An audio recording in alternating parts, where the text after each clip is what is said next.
Well, I seem to have found myself in a bit of a pickle today. Whether you're paying attention to everything all at once or you're struggling to keep focus, I'm glad you were able to find me here on Coffee with Dubs.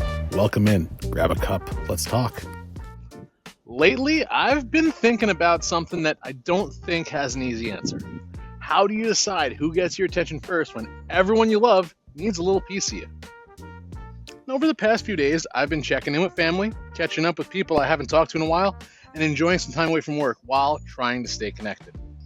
At the same time, conversations with my dad have left me thinking about everything he's carrying.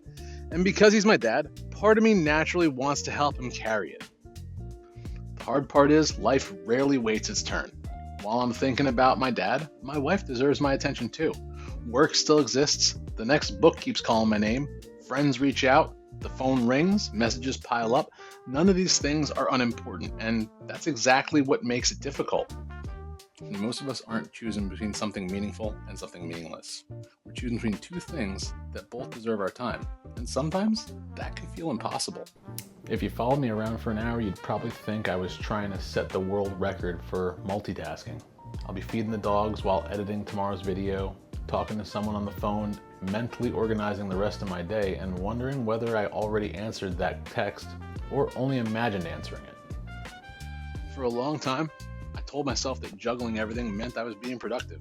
Looking at it honestly, I think it was mostly meant I was dividing my attention into pieces too small for anyone, including myself, to fully enjoy.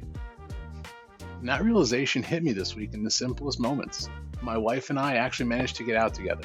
Nothing extravagant, a Dunkin' Donut, and taking the dogs down to the lake, sitting together while they played in the water. Those aren't the kind of moments that show up on a resume. Nobody hands you an award for them, yet when I think back on the week, those are the memories that stayed with me. They didn't ask for perfection, they only asked for my presence. I've been asking myself which priorities should come first, but I think I've been asking the wrong question. Maybe life isn't asking me to rank the people I care about. Maybe it's asking me to stop trying to carry all of them at the same time. Whoever's standing in front of me deserves the version of me that's actually there, not the version that's mentally halfway across the country trying to solve 3 other problems before they even arrive. One thing I've changed my mind about is over the last year, what success actually looks like for me. There was a time when I chased views, follower counts, and hoped that one video would suddenly change everything.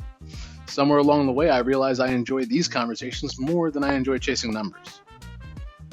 If I can say something that reaches a handful of people and genuinely helps them look at life a little differently, that's a better outcome than a million views that nobody remembers tomorrow. I'm still learning how to slow my mind down enough to match where my feet already are. I don't expect to master it overnight, and I know there will be days where I slip back in trying to solve everyone's problems all at once. But this week reminded me that people I love usually aren't asking me to have every answer. Most of the time, they're simply asking me to be there with them while they're sharing the moment that they're already in. So maybe that's the lesson I take away from this week. I may never figure out perfect balance between being a husband, son, artist, dad, and everything else life asks me to be. Maybe there isn't a perfect balance. Maybe there's only the decision to give the person standing in front of you the best version of yourself for the time that you have together. Looking back, I don't think I remember how many videos I edited this week or how many things I crossed off of a list. I remember the phone calls, the lake.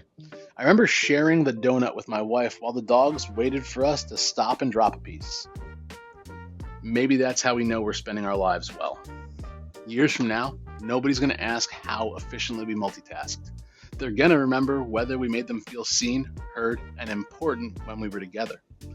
I think that's the kind of person I'm trying to become, even if I'm still learning how to get there.